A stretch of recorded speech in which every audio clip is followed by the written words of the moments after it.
to another episode of Glory of Golden State Gaming. I'm your host, Swamp Swimmer, and with me, as always, the double six to my double one, Vespacian. Hi, everybody. That was a good one. So, Aaron, it's been a few weeks. As a matter of fact, it's been like over 2 weeks since our last video. Sorry to the audience. It was holidays, and then I was out of town, and I didn't have my video equipment to record all this. So, we're back. The channel's not dead, I promise. But sorry for that. But recently, we were talking a few episodes about Dune and the movie that came out, and one of my favorite fantasy book series from a long time ago was Wheel of Time, and the Wheel of Time series on Amazon Prime is like in the middle of being released. And the other night I watched like the first 3 episodes, and it's like I'm kind of like very middle of the road about it. It's like it's good and really good in some ways, and then not good in some other ways. So I'm like, we'll see how it turns out for the rest of the show. But more specifically, in the beginning of book 1, if you read the Wheel of Time, there's the Trollocs, which are basically like beast herds. They're like Minotaur kind of people. Yeah. And the depiction of the Trollocs in the show was like, wow, that was the best depiction of like kind of like Minotaurs / satyrs / beastmen, whatever you want to call it. The best live action adaptation of that character base I think I've seen. Have you? I haven't even asked you, but have you had a chance to look at the show? So I both read The Wheel of Time, although I have to admit, I think I didn't finish it. I stopped, I think, right around the point where Jordan passed away. Yeah. I just, it was just taking so long, and it sort of felt a little bit like Game of Thrones started to feel, where it just felt like they were adding things in because they didn't know how to finish it. And so I actually legitimately have never finished the series.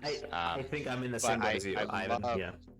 Are you? Yeah. I think it went to like 13 plus books or something. But I got to like book 10 or something. I think I read it through to that point like twice. So I really, really like the series.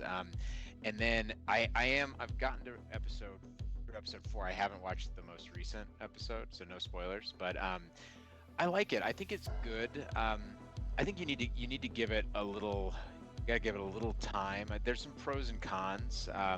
I think like Moraine casting, great job. Yeah. I thought that the Rosamund Pike, fight scene, the fight scene in episode 1 and basically their whole treatment of the magic is amazing. I honestly might be some of the best kind of on-screen magic really? that I think I've ever seen. I like it a lot. That's actually one of the problems I had with the show. Like I remember from the books, it was like so much of the book was about like women can control the magic, but men, it was so dangerous for the men to use.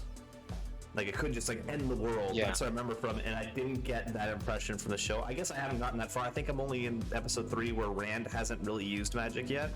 So well, not to spoil it, but in episode 4, you do get to see a male caster, and it's good, I would say. Okay, all right. But I'm interested to hear what you say. Could very well be wrong. Well, that's really an exciting show. At first I watched like half of the first episode and just didn't click with me, so I put it aside for a while, and I just picked it up the other night again, and it really okay, it's starting to get better.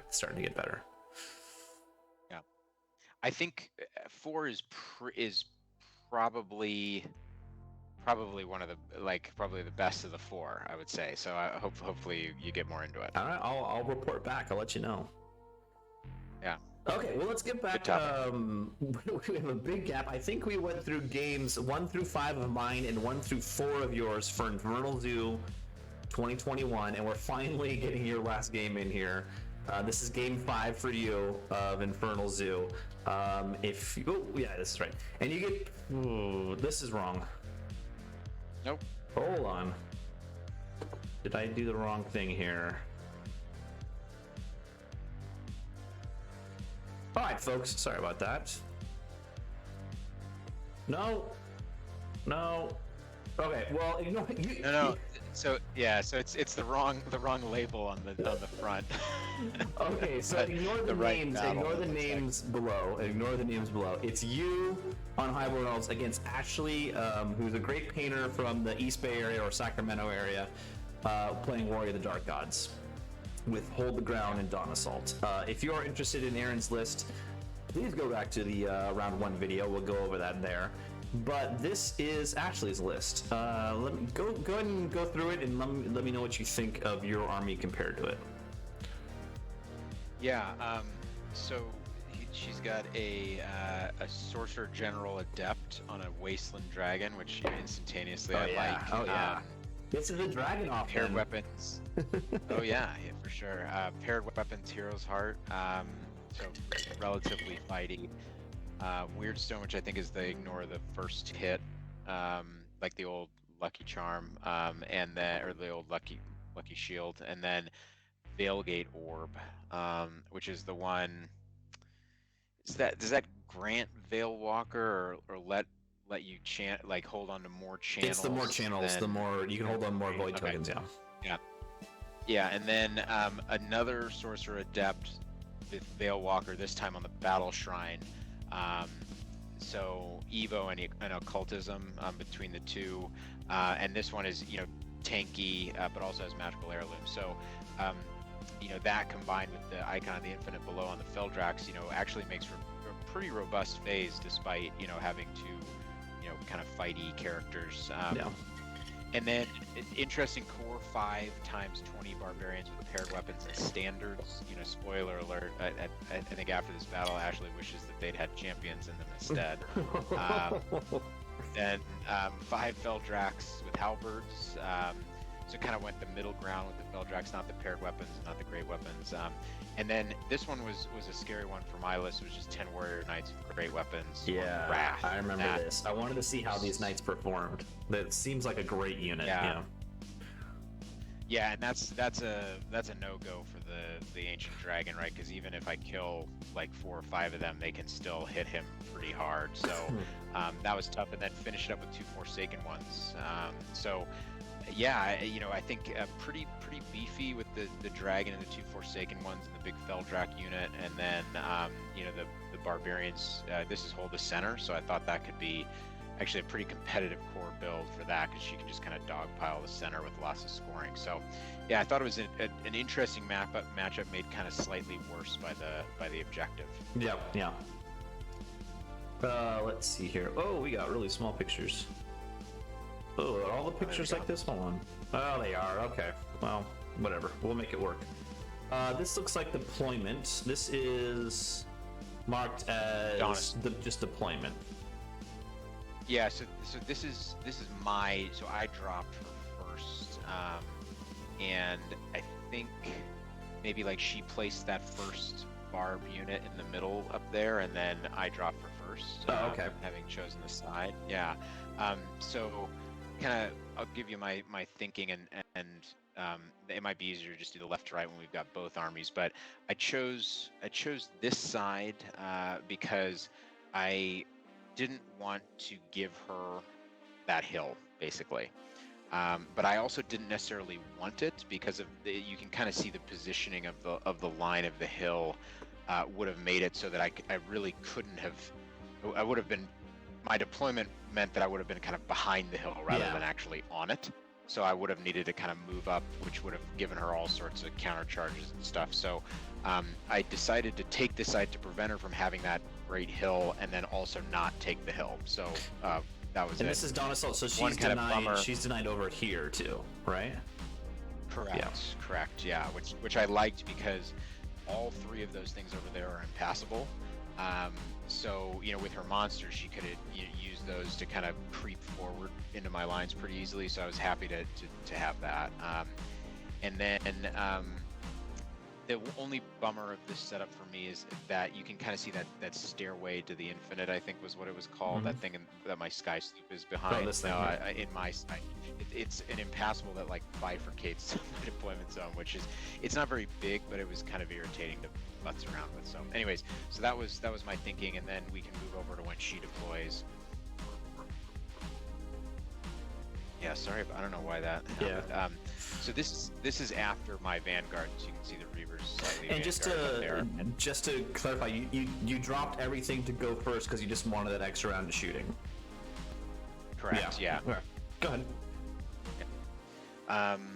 And so, with hold the center, you could kind of argue that going second is important, but my worry was that with 5 cheap scoring units with lots of bodies and core, that if I let her have the first turn, that she would just march up, and then it would be a process for me to kind of push them off of the objective rather than kind of being able to claim it a little bit. Gotcha. With a more like positioning earlier move. So anyways, that was the thought, I think.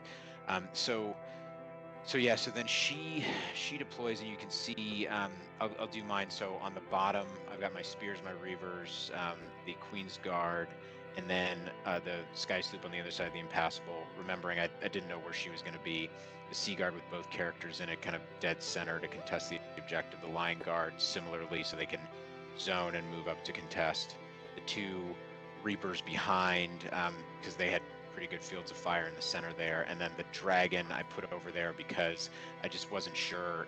I was worried that she might do like a heavy weight over on the right, left, my right, and so I wanted him to be flexible for that. So that was me. And then her counter deployment, she did what I thought she'd do, which is she just put a bunch of Marauders around the center. So she's got like, I think, all 5 units basically. 1, 2, 3, 4, 5.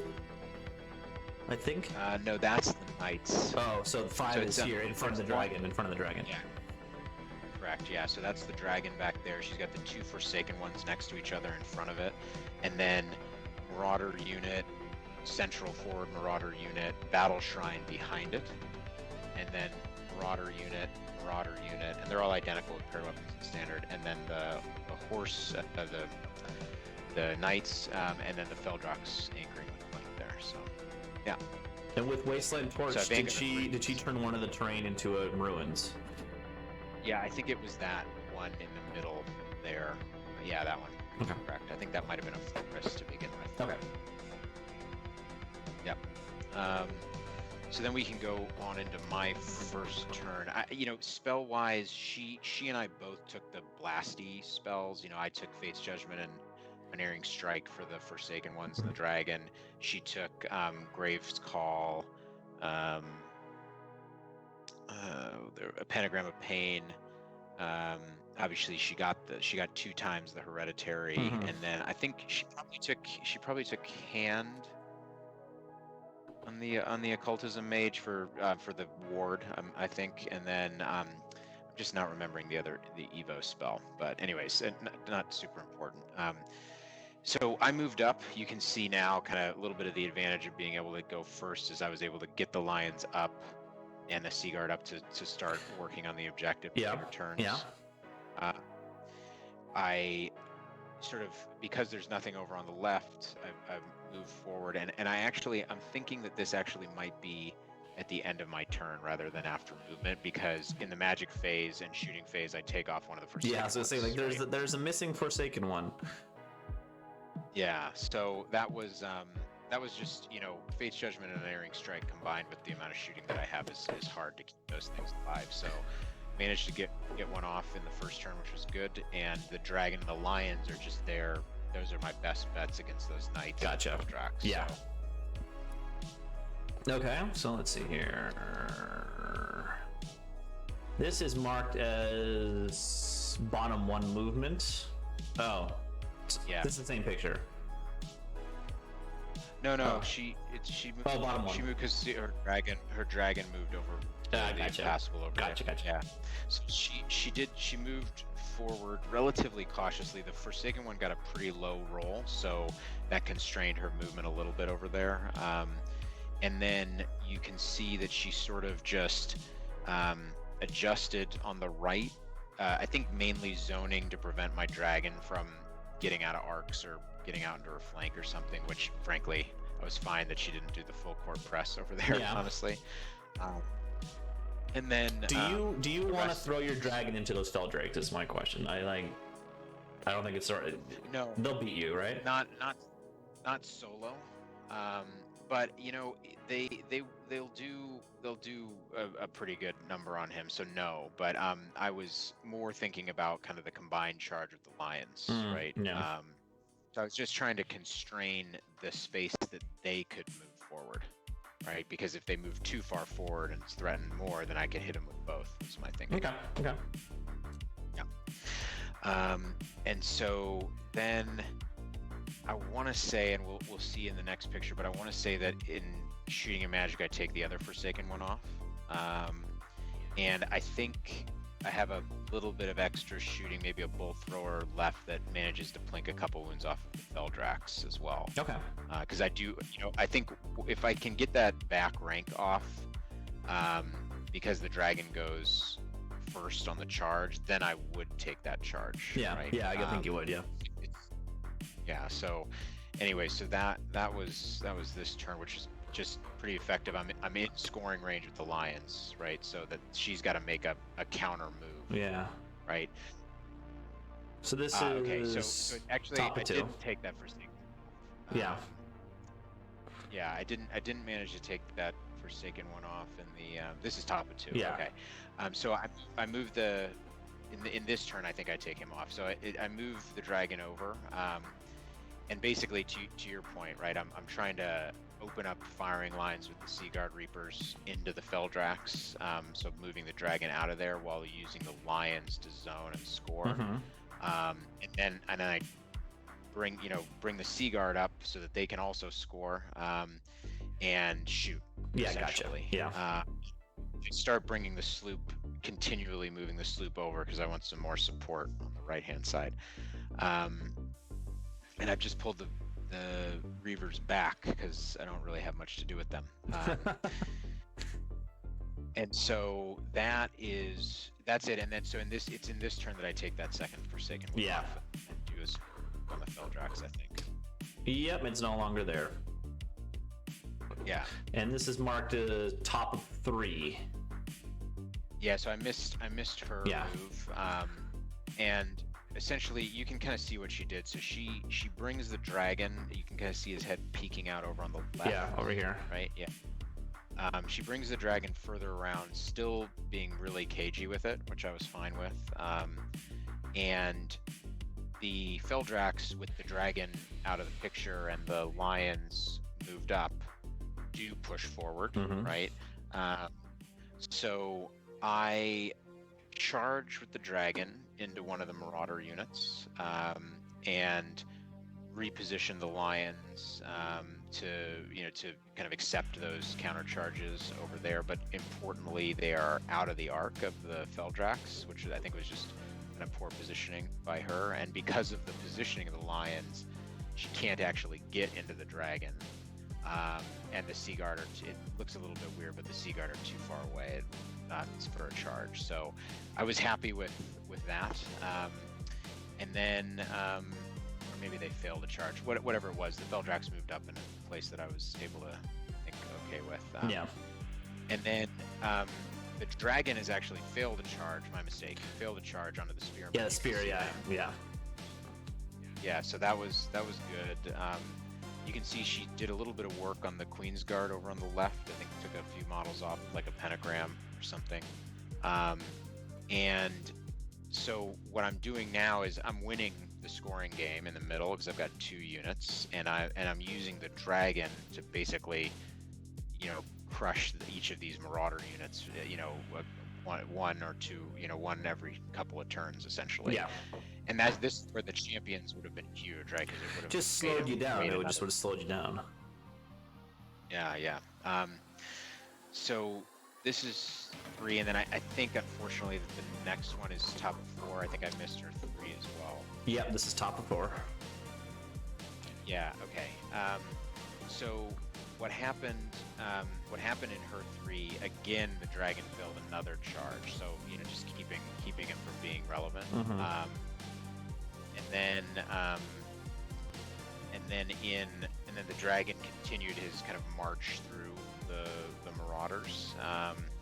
And this is actually a pretty important one, and you can see it in her picture. So the Lions are continuing to kind of just protect the flank of the dragon. Essentially, I use the sloop as chaff. Yeah, it looks like you're not getting much work done with shooting on the Feldrakes. Well, I killed one, Yeah. and they're four wounds, right? So it's not easy work. I killed one, and I did a wound or two to another, and then I think in this turn I do another few wounds. So it's working over time. It's working, and I'm up on the central objective. I think by 1 or 2 at this point, if I recall. Spears rallied, and the dragon just continues to go through broader units essentially. So then if we go into the next turn. Yeah, okay, so you can see I did kill off another Feldrak. Yeah, I see. She had to push that model back because of just the way that the way it fit. But so there's only 3 of them left. I think one has a wound on it. So she charges the chaff there. The dragon had finished off the marauders, and then she moves she I think makes a pretty important mistake here, which is she moves the knights up. But the way the positioning is, and I honestly didn't even really notice it until my turn. The way the positioning is I actually charge the marauders that are above the knights. You can see them there. And then if I win, when I overrun, I'm actually in the flank of the knights. Yeah. I see that. Yeah. So it's sort of a little bit of a worst case scenario for her, because what happens is the lions in my following turn 5, the lions charge her marauders. Charge the marauders, break them, and then wheel into the right flank. Yeah. Wheel into the right flank, and then it's my turn. So then in her turn, I break the knights, and then in my turn I hit the Feldraks, right? So the lions take off the marauder unit, the knights, and the Feldraks in 3 consecutive combat rounds, which is just like an enormous amount of points, and all of her heavy hitters aside from the characters. Now, simultaneously to this, because I think this is the last picture if I recall correctly. I think we have one more, but Ashley gets off in this turn.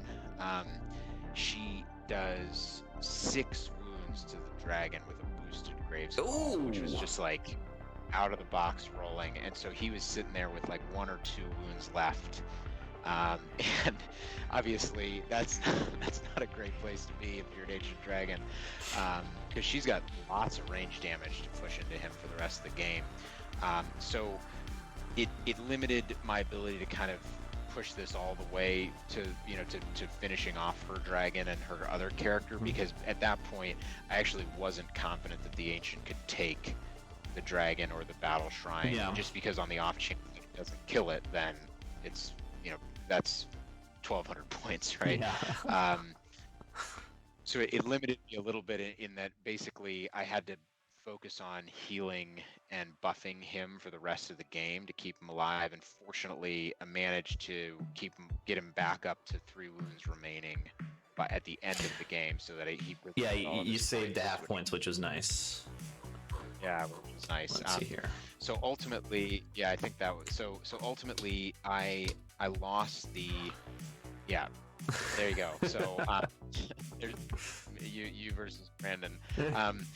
So ultimately I lost the sloop, and gosh, is that it? Oof. Yeah. I think maybe I just lost the sloop, and then she lost all but one of the marauder units and the 2 characters. Yeah. Well, the 2 characters are a lot of points, though. Yeah. So that explains the 1. Yeah. Yeah. So it ended up, and I won the objective, which I think that decision to try to go for first was important for that, and so it ended up 19-1, which is a good way to finish the tournament. Nice. I think it all came down to that kind of poor placement right here, which cost her that big sweep. Yeah. Yeah. I think it was shaping up to be like a 16 or so, because I still have the Reavers over there to chaff. Yeah. Right. I think I could have prevented the Knights from doing anything significant, but it did it definitely did open up quite a lot of points, Yeah. like over 1,000. Yeah. Were you pleased with her deployment? Like, is there? So I think that this army of hers, the build struggles with Dawn, because you lose a big chunk of the board, and she has, I mean, it's 5 25 mil, 25 mil Yeah, units. she's got right? she's Plus got to start stacking units. Yeah. the Feldbacks, the monsters. Yeah, so I think that her units were really getting in their own way in the center there, where if she'd been able to kind of spread the line a little bit and kind of make it more of a, I think she relies on kind of covering the whole board, and this was a bad setup for her. Also having to, I thought that if she'd gone first, it's an advantage and hold the center, but going second, it's a pileup, right? She's in her own way. So I think that I don't know that I would say it was bad deployment. It's just not a lot of great options. And yeah, I think that I also think that the dragon should have been more aggressive, because if you look through the pictures, I basically have nothing over on the left that's going to do anything to that dragon. Yeah, and it was, and it looks like she positioned it over here, over here.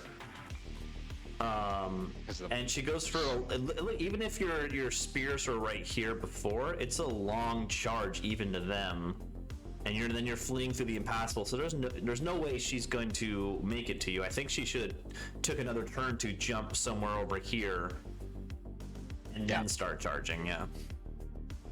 Yeah, that becomes a lot more threatening, because I probably still would have continued with my approach, but then I probably would have lost the spears and the Queen's Guard, and it would have made the late game interesting, because then the dragons in my back line maybe taking both roads off too. So that was I think that mistake cost her definitely like 400 or 500, maybe even more points.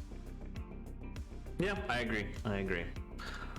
But how did you end up in the whole tournament, the whole run of things? Oof, I think overall I was 11th, 12th and I think it was 65 or 69 battle points. I did not do great on the zoo points, unfortunately, because I think I had 1 or 2 rounds where I got like 0 or 1, which was a shame. So I think that constrained my overall performance. But I think 65, 69 on battle is not bad, right? It's a winning record. Yeah, that's not bad on points at all. Yeah, it was a great tournament. Thank you to Alex again for running it. He runs it every year, and it's on its 10th year or something like that. It's been around for a while. But we will look. Great turn. Exactly. Great journey. We will next report will be my round 1 of Tides of War in Phoenix, Arizona, where I challenged or got grudged by Skaven and AZ himself, and he another shirt bet. We'll see how that goes. Right, looking forward to it. All right, well, thanks everyone. Please like and subscribe, and have a good evening. Thanks.